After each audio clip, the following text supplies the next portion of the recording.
اما بعد بسم الله الرحمن الرحیم. اضاف اسم الفاعل الى الظرف اجراء له مجرى المفعول به على الاتساع.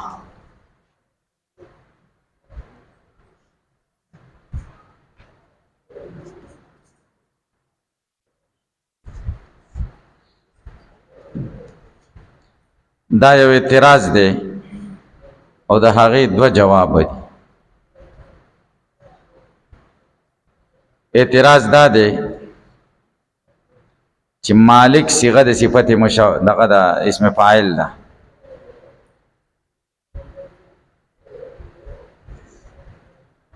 او دا مضاف د معمول ته چې یوم الدین دی، دا مفعول به دی، او صيغه د صفت چې مضاف شي معمول ته دیتا سوی اضافت لفظی ورته وي. اضافت لفظی او اضافت لفظی مفید د تعریف نه. نو مالک یوم الدین نکره او نکره صفت د معرفه شو، صفت د چا کا لله. نو دا خو د غلط کار وکړو. سوال پوه شئ.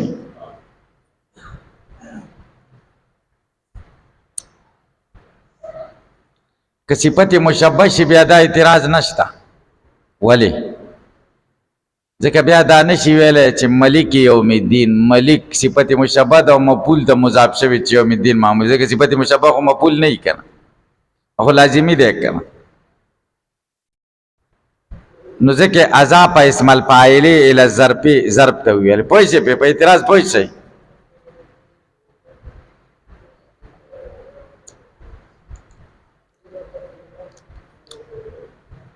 اول جواب کوي دی، اول جواب داسې کوي دلته اسم فاعل مفعول به ته نه دی مضاف چې معمول دی، بلکې اسم فاعل ظرف ته مضاف شوی دی. چاته؟ ظرف ته. او دا ظرف قائم شوی دی په مقام د مفعول به کې توسعا. دا ظرف قائم شوی دی په مقام د چا کې؟ مفعول به کې توسعنا. پوه شئ پې. نو د مالک مفعول به یوم الدین نه دی، بلکې یوم دا ظرف دی او قائم شوی دی په مقام د مفعول به کې. او ظرف قائم کېږي په مقام د مفعول به کې کم ظرف چې حرف جر پکې نه وي، فی پکې نه وي.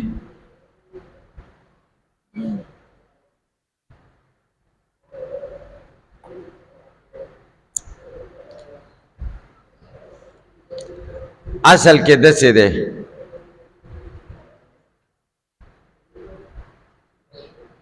اصل کې دسې دی مالک الامور فی یوم الدین.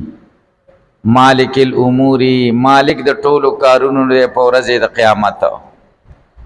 امور مفعول به دی، یوم الدین ظرف دی، مفعول به حذف شوی دی او یوم الدین د هغې په ځای ودرېدلی دی. اوس به پوه شئ. نو مالک مضاف شوی دی چاته؟ ظرف ته.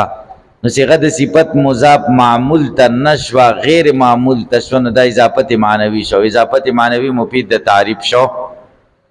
هلکه په جواب پوه شئ. ګورئ، اضاف اسم الفاعل اضافت کړی د اسم فاعل الی ظرف ظرف ته اجراء له مجرى المفعول به د وجې د جاری کولو د دې ظرف لرا مجرى المفعول به په ځای د مفعول به علی الاتساع په اتساع باندې. اتساع دې ته وایي چې ظرف کې فی مقدره نه کې. اتساع څه ته وایي؟ فی پکې مقدره نه کې. یوم الدین کې فی نه ده مقدره. نو دا بیا د مفعول به په ځای ودرېدی شي. ولې؟ ځکه مفعول به کې هم فی نه وي. ضرب زیدون عمرا فی پکې شته،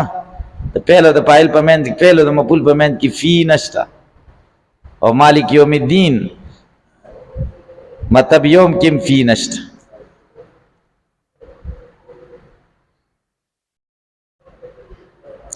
که قولهم الکه د دې نظیر شته. او که قولهم لکه دا قول یا سارق اللیل یا سارق اللیلة اهل الدار، اے پټون کې د شپې د کور والاو را. دلته لیله مفعول به د سارق نه دی، ځکه شین معنا به دا شي ای غله چې شپه دې پټه کړې ده د کور والاو نه دې شپه پټه کړې شپه یې پټه کړې ده که په شپه کې یې پټه غلا کړې ده شپه خو څوک غلا کولی نه شي که نو لیله خو ضرب ده که نو سارق دلته مضاف دی لیلې ته ضرب ته مضاف دی اصل کې داسې دی یا سارق المال فی اللیلة اهل الدار اغلا کون کې د مال پشپه کې د کور والاو نه اهل الدار دا مفعول ثانی د سارق دی دا په من سرم کېږي بغیا یا سارق المال فی اللیلة من اهل الدار من هم پکې راتلی شي او بغیر د من حرف جر نه هم راتلی شي هلکه پې پوه نه شئ یا سارق اللیلتی و سارق اللیلتی دا صيغه د صفت معمول ته نه ده مضاف بلکې غیر معمول ته مضاف ده معمول حذف دی چې المال دی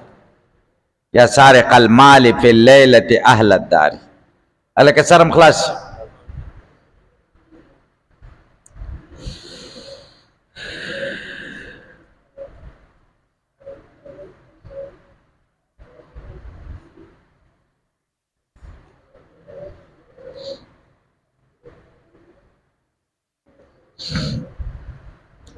وما او معناه ملك الامور يوم الدين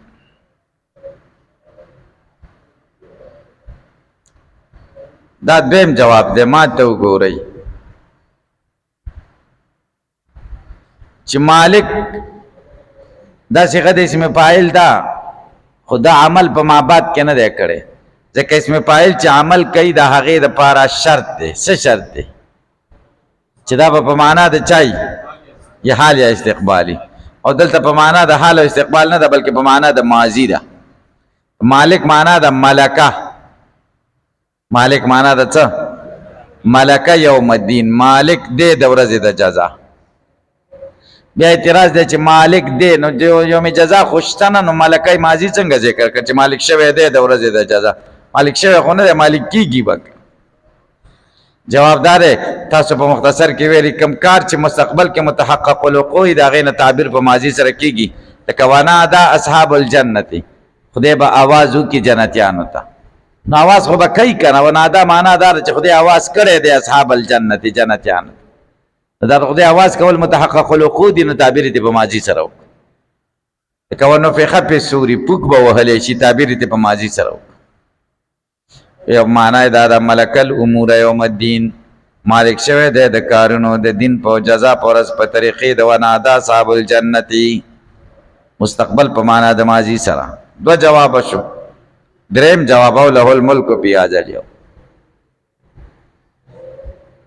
اسم فاعل به ال عمل کوي چې په معنا د چای حال او استقبال او دلته مالک په معنا د استمرار سره دی څه سره دی حال او استقبال سره دی ځکه دا صفت د خدای دی او صفات د خدای خو په دغه کې نه دي زمانې پورې نه دي استمراري دي که نه خدای ته خو په طریقې د استمرار سره ثابت دي زمانه پکې نشته لکه پوه شي او یا معنی دا د له الملک د ملک بادشاهي دا فی هذا اليوم په دې ورځ باندې په طریقې د استمرار سره درې توجیحات وشي یو دا چې مالک مضاف ضرب ته دی معمول ته نه دی نو اضافت معنوي شو دریم دا چې اسم فاعل په معنا د ماضي سره دی نو اضافت معنوي شو دریم دا چې اسم فاعل په معنا د حال استقبال سره بلکې په استمرار سره دی نو څه شو اضافت معنوي د اضافت ولې معنوي کو دا توجیحات دریم ولې وکړو لتكون الاضافه حقیقیه دې دپاره چې اضافت د مالک یوم الدین ته معنوي شي معدت صلاحیت پیدا کوونکی شي لوقوعه صفة للمعرفه چې دا د واقع شي صفت د معرفې چې دې کې دا صلاحیت پیدا شي چې دا صفت د چا دی هلکه پې پوه نه شئ چې لله دپاره صفت واقع شوی څوک پوه شو څه مې ویل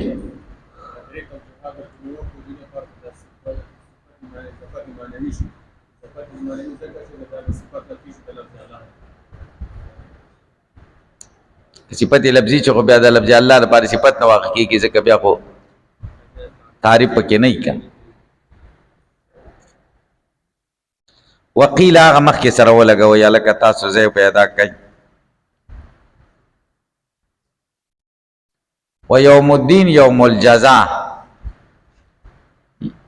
دین په معنا د څه سره؟ جزا سره. اوس دا هغې سره وګئ. وقیل الدین والشریعت، چا ویلي دي دین شریعت ته وایي. وقیل چا ویلي دي الطاعت، دین څه ته وایي؟ طاعت ته. نو بیا به معنا داسې شي ما ته وګورئ. مالک یوم الدین، مالک د ورځې د شریعت دی، مالک د ورځې د طاعت دی. قیامت ورځ خو د شریعت او د طاعت ورځ نه ده کړه، نو بیا څنګه اضافت د یوم ورته وشو او د مالک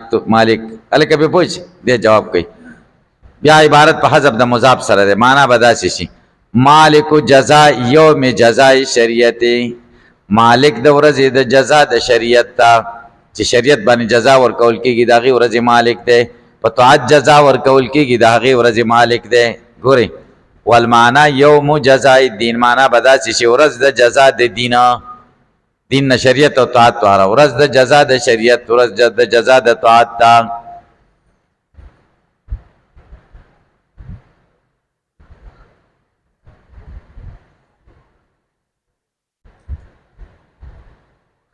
هلکه پې پوه شئ. اوس سوال دی چې خدای خو د ټولو څیزونو مالک دی، صرف د یوم الدین مالک خو نه دی که نه؟ دلته د مالک اضافت یوم الدین ته څنګه وشو؟ دی یا د تعظیم د وجې نه وشو، ځکه دې ورځ باندې بل چا حاکمیت نه وي. ګورئ و تخصیص الیوم، خاص کول د ورځې په اضافت سره یو پوه شئ د مالک چې ورته اضافت وشو، اما لتعظیم یا د دې د وجې نه چې د ورځې تعظیم راشي، چې یوم الدین مالک دی نو د نورو څیزونو مالک خو خود دی.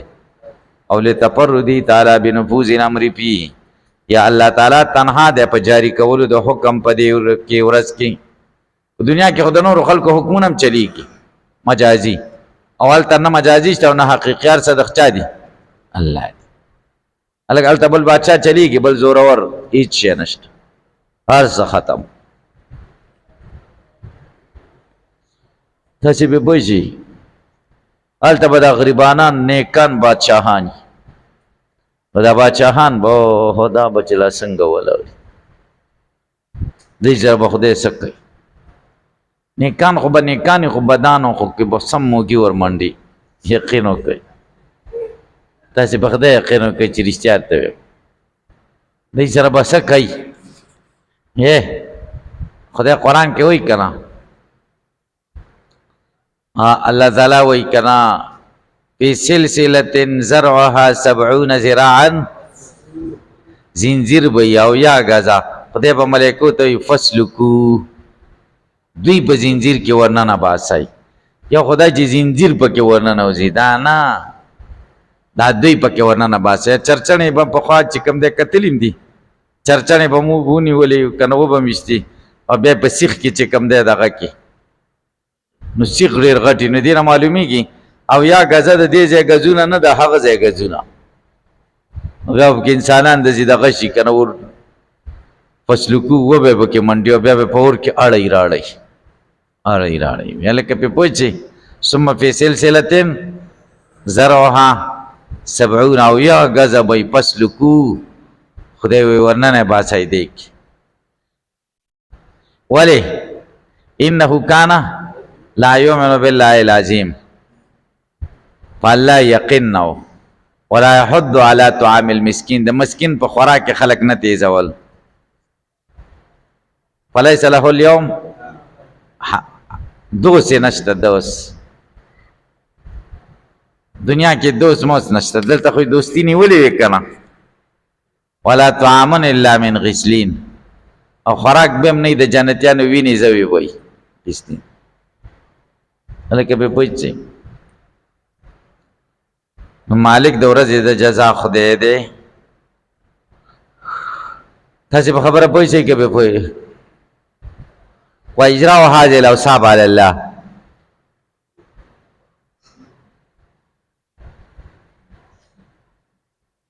ما ته وګورې دی اوس وایي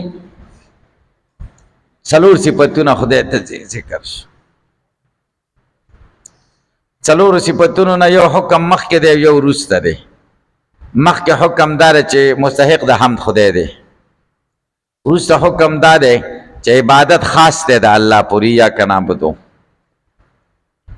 نو دا څلور صفتونه یا د مخکې دپاره علت دی یا د وروسته دپاره علت دی که د مخکې دپاره علت شي نو معنا به داسې شي حمد صرف الله لره دی ولې ځکه رب العالمین دی رحمان دی رحیم دی مالک دی یوم الدین دی نو دا صفتونه دي پکې نو ځکه مستحق د حمد دی چې دا چا کې وي هغه مستحق د حمد دی نو الله کې شته نو مستحق د حمد دی چې چا کې نه هغه مستحق د حمد نه دی نو غیر الله مستحق د حمد نه دی یا دا دی د وروسته دپاره صفت دغه کا علت کا الله تعالی ته موږ خاص تا ته عبادت دی اختصاص د عبادت د چا پورې خاص دی الله پورې الله نه بغیر بل چاته عبادت جائز دی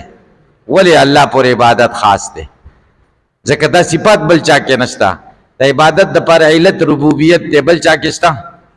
رحمانیت دی بل چا کې شته رحیمیت دی بل چا کې شته مالکیت دی بل چا کې شته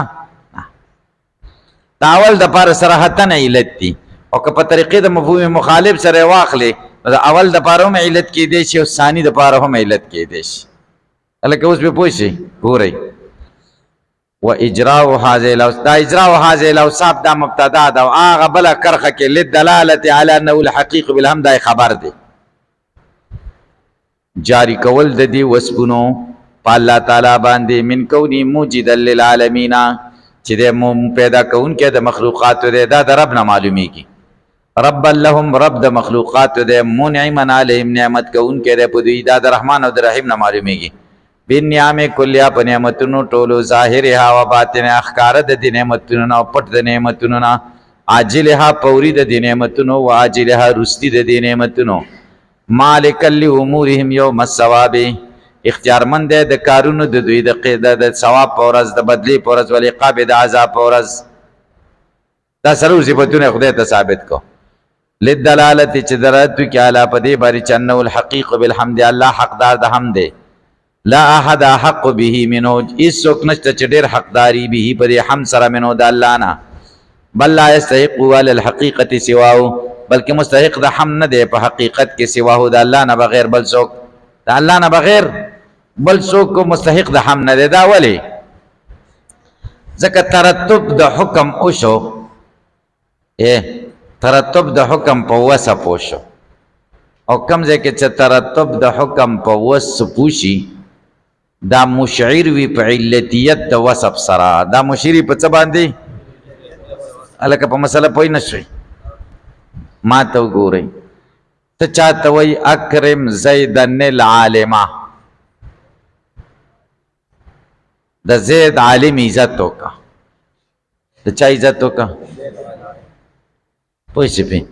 یا اکرم الرجل العالمه د دې عالم سړي عزت وکړه د خدای بنده نو حکم دی وکړه په چا باندې په رجل باندې د اکرام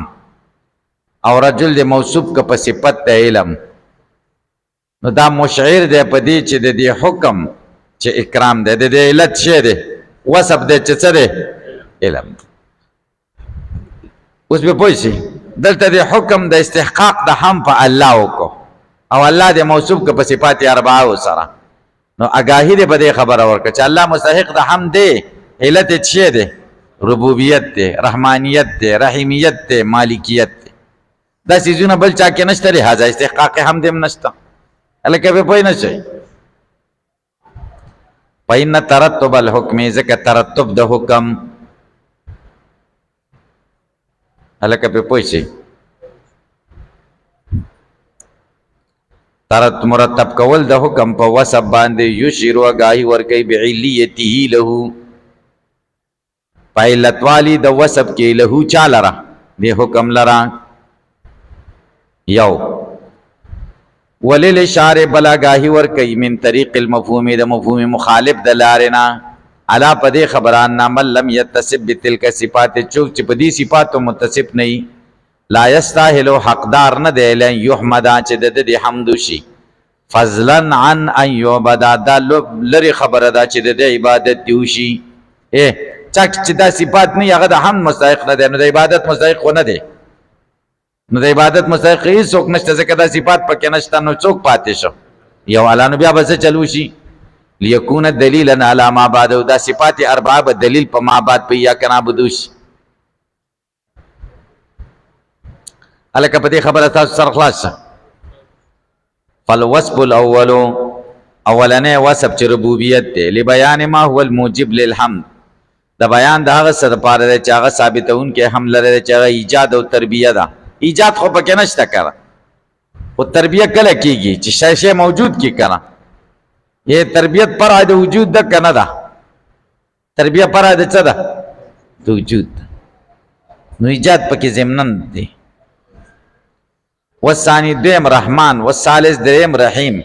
لدلالت په دې چې دلالت کوي په دې باندې چې الله تعالی متفضل دی بذالک په دې مختار فيه اختیارمند دی په دې نعمتونو کې خدای خلکو احسان کړی دی او چې دا نعمتونه ورکوي په چا په زور نه دي کړي خدای پکې اختیارمند دی ولی لیس یصدر من الاجاب بذات دا نعمتونه نه صادریږي د الله تعالی نه د ایجاب بذات په اعتبار سره فلسفه وایي دا نعمتونه چې د خدای نه ثابت صادریږي دا د ایجاب بذات په طریقې سره ایجاب بذات دا معنی د خدای پکې اختیار نشته دا وای د سیده لکه د نور چې سار راوخی چې شعاتی نور پکې اختیار شته موږ له رڼا راکړي د نور پکې اختیار شته وای خدای متفضل دی منعم دی او دا نعمتونه چې د خدای نه صادریږي دا د ایجاب بذات په طریقې سره نو چې په ایجاب بذات په طریقې سره شو نو بیا د حمد مستحق دی مونږ کله د نور دغه کړی دی صفت کړی دی چې نور ډېر ښه سړی دی مونږ لاره ورځ څه راکوي رڼاګانې راکوي دا ویلي دي ځکه د هغه پکې اختیار نشته که شا مونږ هم بیانو دا د دې دلیل دی چې دا د الله تعالی په اختیار کې دي دا نعمتونه او وجوب علی داسې هم نه ده چې په خدای واجب دي دا نعمتونه راکول لکه معتزله وایي په خدای واجب دي قضیتا بسوابق الاعمال د وجې د فیصلې نه په پخوانو اعمالو مخکې سړی ښه کارونه وکړي بیا په خدای واجب دي چې خدای به نعمتونه ورکوي نو چې یو سړی مونځ وکړي څوک صفت کوي یا لکه ستا په چا قرض دی اوس په هغه واجب دي چې قرض به تاله ادا کوي تاله چې قرض درکړه نو ته څه احسان یې سره وکړه که نه خپله فریضه یې پوره کړه خپله فریضه یې پوره کړه که تاسو خو څه احسان نه دی کړی که نه مستحق د هم خو سړی په احسان ګرځي که نه په قرض ورکولو خو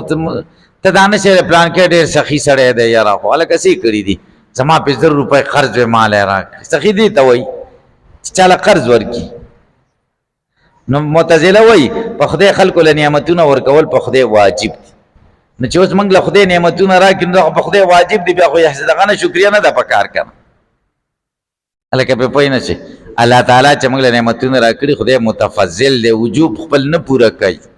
ځکه که وجوب پوره کړي نو بیا استحقاق د حمد ورته نشته هلکه پرې پوه نه شي حتی یستحق به الحمد تر دې چې مستحق شي په دې باندې د حمد بیا خو مستحق د حمد نه ګرځي که نه چې خدای باندې واجب شي والرابع څلورم صفت چې مالک د ورځې د جزا دی لتحقیق الاختصاص د ثابتولو د اختصاص دپاره دي فإنه مما لا يقبل الشرکة دا څلورم صفت داسې دی چې شرکت نه قبلی په دې ورځ د جزا کې هېڅوک ورسره شریک نشته وتضمین الوعد للحامدین او دا متضمن دی بشارت لرا د صفت کوونکو والوعید للمورزین او بدی بیانول د مورزینو بشارت دی پکې چاته منونکو ته او تخویف دی پکې وعید تخویف دی پکې چاته نه منونکو ته چې څوک مخ اړوي نو څلور صفات د خدای ذکر څلور الحمدلله لله ګورې ذکر د وصف دی مراد ترېنه څه دی علم دی لکه د هر فرعون دپاره موسی دی نو فرعون په معنا د چا سره دی باطل سره او موسی په معنا د چا سره دی معنا حق هر حق لره باطل شته ذکر د عالم مراد ترېنه څه اوس به منو الحمدلله څه معنا د الحمد للخالق الحمدلله څه معنا ده حمد هغه ذات لره چې بندګانې پیدا کړي هلکه تشې پیدا کړي رب ته وګورئ څلور صفاتونو په منځ کې مناسبت ده تش پیدا کول دي کنه پالنه هم کوي رب العالمین پالنه هم کوي داسې نه چې پیدا کړو به وغورځول په دشته کې